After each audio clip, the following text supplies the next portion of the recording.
Buenas, amo curiosos, y bienvenidos un día más a un nuevo vídeo del canal. Os agradezco a todos que forméis parte de esta aventura y de construir nuestro conocimiento, el vuestro y el mío.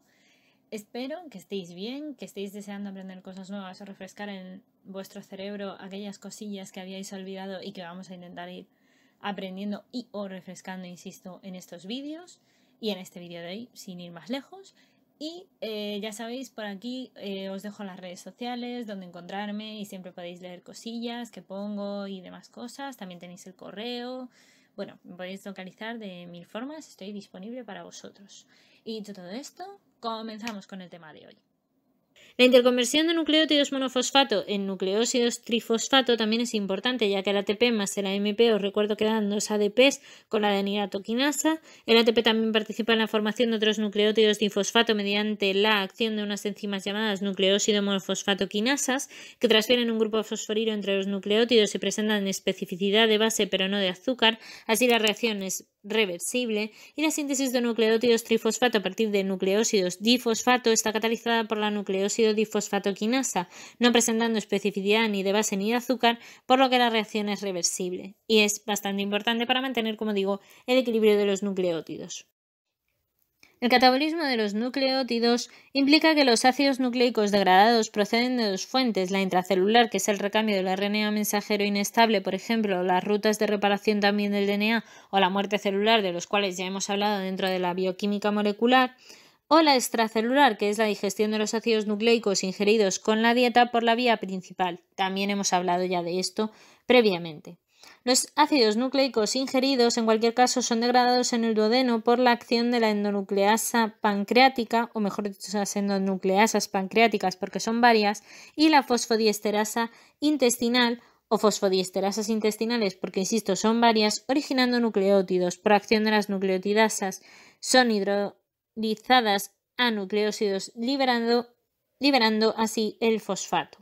Los nucleósidos son absorbidos por la mucosa intestinal y se degradan a bases nitrogenadas libres y ribosa por acción de los nucleósidos fosforilasas que rompen el enlace glucosídico. Unas pocas bases son incorporadas de hecho a nucleótidos y el resto se degradan hasta ácido úrico o beta-alanina y otros compuestos que se excretan por la orina. El catabolismo de las bases púricas implica que el catabolismo del AMP y el GMP rinde el ácido úrico a partir de ellos como producto final que se excreta por la orina. En el catabolismo, sin embargo, del AMP hay que decir que las 5' nucleotidasa es la que elimina el grupo fosfato del AMP para originar adenosina. La adenosina desaminasa, conocida como ADA, es la que desamina la adenosina para originar inosina. La purina nucleósido fosforilasa o nucleosidasa es que la inosina se hidrolice hasta hipoxantina o de ribosa, como ya vimos anteriormente. La xantina oxidasa o xantina deshidrogenasa es la que oxida la hipoxantina hasta xantina y la xantina a ácido úrico. Es una flavoproteína que contiene el FAD, el molibdeno y 4 centros ferrosulfurados, que el aceptor final, además de electrones, es el oxígeno y que se reduce hasta el agua oxigenada, sobre el que se actúan posteriormente las enzimas como las catalasas, descomponiéndolo hasta agua y oxígeno. El catabolismo del GMP, por su parte, lleva a la 5' nucleotidasa, que es la que elimina el grupo fosfato del GMP para originar guanosina. La purina nucleósido fosforilasa o nucleosidasa es la que origina la guanina libre. La guanina desaminasa es la desaminación de la guanina para dar xantina. La xantina oxidasa pasa a ser oxidando la xantina hasta ácido úrico, y el catabolismo de las bases púricas, por tanto, origina en los primates, aves, reptiles e insectos ácido úrico, aunque la mayor parte, por ejemplo, de los mamíferos oxidan el ácido úrico hasta la alantoína por la acción de la urato oxidasa.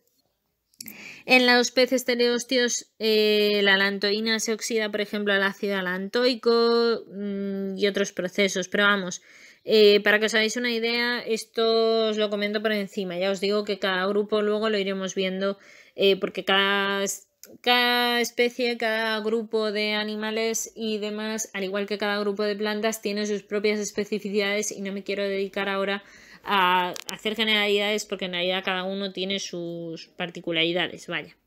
Así que como ya lo veremos, pues no nos vamos a meter ahora en ello. El catabolismo de las bases pirimidínicas, y este ya sería el último punto así para comentar, serían que la timina original beta-aminoisobutirato que produce metilmalonil semialdehído, de ahí vamos hasta el metilmalonil coenzima A y de ahí llegaremos al succínico coenzima A que, como recordaréis, estaba dentro del ciclo de Krebs, y el uracilo y la citosina por la betalanina, así como por el NH4, van a dar malonato y el malonato puede llegar a malonil coenzima A, que nuevamente entraríamos en la ruta del ciclo de Krebs.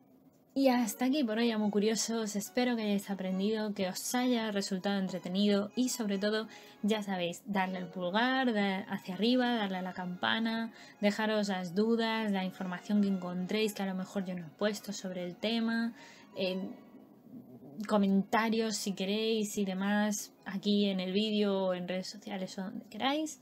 Y nada, pues simplemente espero que esta pieza de Lego os haya ayudado a construir un poquito más vuestro conocimiento.